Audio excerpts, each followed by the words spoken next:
sa naandan atong paningkamutan daw lingion nato ang ato ang silingan ingna maayong good morning ang ato ang mga kaisunan sa Davao Oriental Madyaw Masalam Mapia Isalam Fiuflafus dan Flanang Kuda di Sarangani di Balut Island Fiuflafus di Kalbong. Midapit kita karong adlaw o karong buntaga diha sa pagpadayon sa pagpamalandong human kita nakasinati o nakadungog sa mga maanindot nga mga pulong nga atong nadungog diha sa mga pagbasa. Uban sa to ang tema karong buntaga, kung buot ka nga musunod ka nako nahala pas-ana ang imong krus. Asa man kini mapati, asa man kini makita ang maong krus na maoy tema karong buntaga. Unang-unang mga igsoon, ang tao, ako, kamo, kitang tanan, dili usahay musugot o malipay nga mag-antos ang tao. Bisag ako, dili ko gusto nga makasinati labi na sa matag adlaw kining mga pag-antos, mga pagsulay sa kinabuhi. Tungod kay nangita kitang tanan sa kalipay, nangita sa kaligon, dili gusto magpuyo sa mga kawadon, dili gusto magpuyo ang tao sa kapitos, sa kalisod, sa kinabuhi. Tanawa ko no ang kasinatian sa mga Israelita diya sa unang pagbasa. Bisan pa sa ilang pagka manudadudahon sa kinabuhi, bisan pa sa mga kalisdanan nga ilang nasinati, gitabangan sila sa Ginoo. Gitabangan sila sa Ginoo, pinaagi sa mga simpleng buhat, simpleng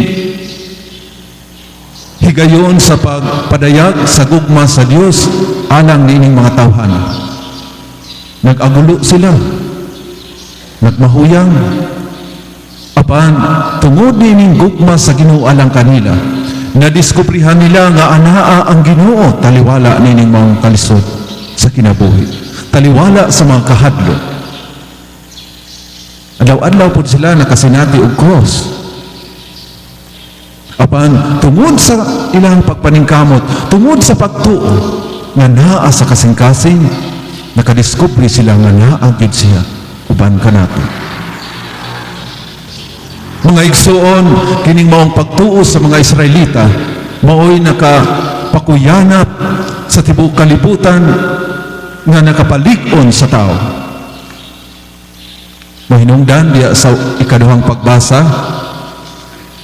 makaluwas ba kanato ang pagtuo na wala kini makita sa buhat?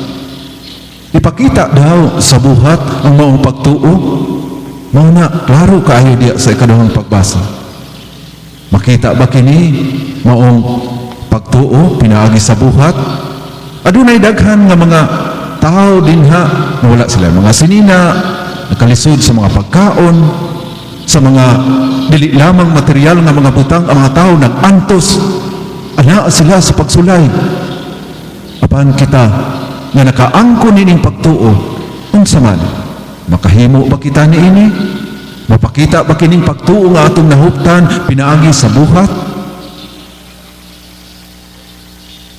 Usa sa mga cross, bago nindot ko nakabasa sa page sa Balut Island, pila na kabulan nga wala sila'y misa, wala'y pari, wala ganit sila tugti nga naay kasaulugan. Ambot lang sa pagkakaroon kung naa na sila'y kasaulugan. Nagpadayon ang ilahang cross tungod kay ang uban nawad-an o paglaong, ang uban na discourage, ang uban posible mubalhin ngadto sa laing denomination tungod kay wala man sila misa, walay pari, walay available nga mga pari tungod sa kadaghan sa trabaho. Apan nagpadayon ang kada Sabado, anaa, even ang mga kapulisan anaan ng tabang, mga batanon, mga tigulang, bisan o gidid-an sila nga muadtos simbahan, at least naipipila kanila ang matag usa naningkamot, nalimpyuhan ang simbahan, hugasan ang mga dibulto ditong dapita, adunay daghan dito gani dili lamang sa simbahan kung dili apil na ang ilahang lungsod, mga kalsada ng limpyo. Nagpadayon ang maong buhat sa gugma. Bisan pa sa cross nga ilang gipas-an, mga kalisdanan, hilabinanin ng pandemya, panahon sa pandemya, nagpadayon ang maong buhat. Nagpadayon ang maong pagtuo. Namunga kini maong pagtuo. Akong balikan kaganina sa ako ang giingon nga ang tao dili gusto magpuyo sa pagdiha sa pag-antos, mga pagsulay. Apan unsaon man nato pagpasan sa ato ang krus ug dili kita makaagi nining mga pag-antos, mga pagsulay sa kinabuhi. Tanawa unsay krus ni San Pedro diya sa ebanghelyo. Imagine ikaw daw ingnon pahawa Satanas, pahawa. Struggle si Pedro, naulaw siya, nagduha-duha siya, suod silang Jesus. Imagine si San Pedro. By the way, kinibitang nangutana sila kung kinsa daw, kung unsang simbahana ang tinuod nga gitukod ni Jesus. Mangutana lang pod ko, at least brainstorming para nato, asa man ang lubong ni San Pedro nga mo'y nakasinati giingna ni Jesus pahawa Satanas. Sabot pasabot nagkuyog yun sila ni Jesus. Unya asa iyang lubong karon? To asa Balutakay o unsa ba? Naa sa Roma, naa sa Vatican, mao nang gitawag og St. Peter's Square kanang Vatican bitaw. 2009 nakaadto man ko dito, nakahikap atong kanang lubong ni St. John Paul II. Unya usa si Pedro sa unang gilubong diha, unang mga kaubanan ni Jesus nga nakasinati og mga pagsulay sa iyang kinabuhi. Ingon si Jesus, kinsa man kuno ako? Nya ang yanong tao, ordinaryo, si Pedro, ingon sa ikaw ang anak sa Dios, ang Mesiyas. Mga igsoon,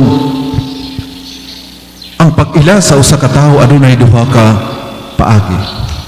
Una, ang pag-ila sa usa ka tawo sumala lamang sa gisulti sa mga tao, sumala lamang sa atong nadungog. Muna ang unang paagi sa pag-ila sa tao. Kini si Kuan, kana bitaw si Kuan, kana siya, kana bitaw ng trabaho dito, kana bitaw na isakyanan, kana bitaw na sa balay nga pula ang atop ng unana ba. Pero ang ikaduhang nga paagi sa pag-ila sa usa ka tawo mao ang personal nga kasinatian kun experience uban kanimo, uban kaniya. Kinsa man kuno ako, ingon sa Jesus. Naila ba nila sa Jesus? Nailhan ba nila sa Jesus? Ang uban nga mga disipulo ingon siya, ikaw si Juan nga magpupunya. Niya ang uban ni ingon, ikaw mao si Elias. Ikaw mao usa sa mga propeta.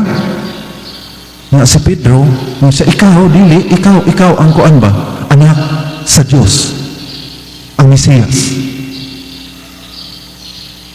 Sa unsang paagiha, asa man tadapit diya sa pangpanaw sa pagtuo nga mailan nato si Jesus. Nailhan ba nato klaro si Jesus? Sa unsang paagi nga kini lalum-lalum ang pag-ila ni Jesus, nakagahin ba kita o panahon diha sa pag-ila kaniya?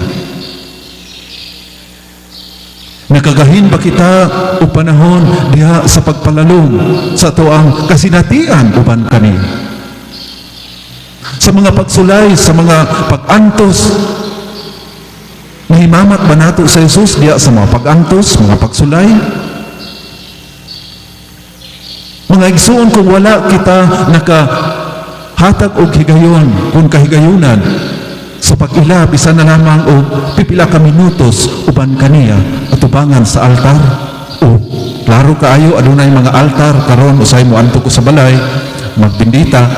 Appreciate ka inako no ang mga balay simple lang gyud kaayo.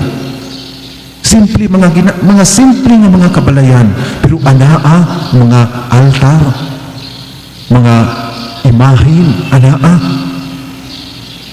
Nakagahin ba ako o panahon sa pagluhod at tubangan sa Ginoo?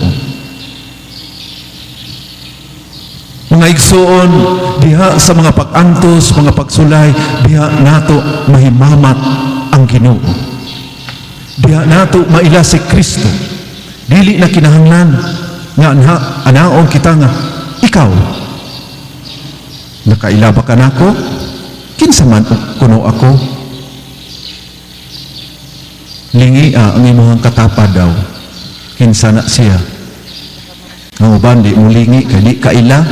Hangtod karon ipagdita kaila usa ka parokya, mga parokyano wa pagyud ta nakaila sa matag usa. Ako nakaila ko sa naong pero sa pangalan wa sa plido o pangalan no bitaw. So kung nakaila kita ni Kristo, nakaila kita sa tong silingan, sa tong katapad. Kung gusto kita nga maila pag-ayo si Kristo, pinaagi sa taong isikataw, ayaw tanawa ka ng mga kasaypanan, mga isyu sa usa ka tao. Kaya di ka na nato maila. Mauna ka ng mga isyu, ka ng mga panghuna-huna nato kini siya. Mao ba siguro ning nakautang sa kong silingan, ingon sila nga wa yung kabayad hangtod karon? Mao ba gyud ni siya katong naningil ba? Nagyaw-yawan ko, gimura-murahan ko. Mao ba gyud ni siya?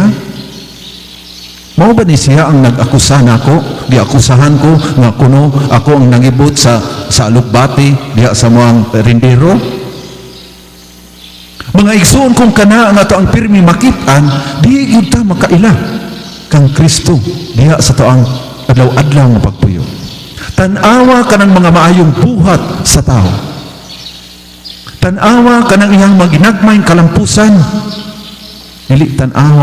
Dili tanaw ng tao pinaagi sa kwarta, pinaagi sa bahandi, pinaagi sa unsang klase nga butang. Yes, bunga man na sa pagpaningkamot. Kung aduna man kitay mga bahandi, mga kabtangan, mga unsa dinha, yes, thanks be to God. Tungod sa to ang pagpaningkamot, namunga kini. Apan, dili ka na unta, maoy atong makit-an ra, kung dili. Unta makit-an ang kinahiladman sa tao, sa iyang mga ginagmayng kalampusan, mga maayong kinaiya, tan-aw, makita pa kini. E kung makita ka na, makaila kita ni Kristo. Busa mga igsoon diya sa taong pagpadayon karong adlaw sa pagpamalandong sa mga pulong nga atong madungog, unta mamahimo kitang magmaigmat sa mga butang nga iya ni Kristo, nga makita diya sa tong isig ka tao, diya sa pamilya. Unta mangutana kita sa matag-usa sa tong mga anak, wa man koy labot niya na, wa man koy anak sa gawas, dili daw. Ganang mangutana kita, nakaila ba kita sa matag-usa? Nakaila ba ko sa akong mga ginikanan, sa akong inahan o amahan, sa akong mga igsuon? Kabalo ko diri sa ato ang parokya, pagkanindot no, bisan og dili ni maka suroy-suroy, balay to balay, pero mapati namo, makita namo ang pagkasimple sa pagpuyo nga anaa gyud ni gamot nakaila. Busa kung nakaila kita ni Kristo, adlaw-adlaw palihog ang mensahe alang kanato nga lig-uno nato ang pag-ila kaniya. Aron sa panahon o sa matag-adlaw sa tong kinabuhi, maiya kita sumala sa ikaduhang pagbasa usab. Aron maiya kita diha ni Kristo, lig-uno nato ang maong pagkaila diha kaniya. Atong pangayoon gikan kaniya ang kalig-on diha sa tong pagtuo. Hinaut-unta nga kining maong gamay nga pamalandong makatabang kanato, hilabi na ang atong mga igsuon nga nagsunod kanato pinaagi nining live streaming mass, nga bisan pa man sa panimalay ng mga idaran, mga bata nga nagsunod kanato, itong mga kaigsunan nga wala nagyoy kanang kahigayunan mo adto sa simbahan, pinaagi ni unta mahayagan ang kasing-kasing sa matag usa. Hinaot po unta.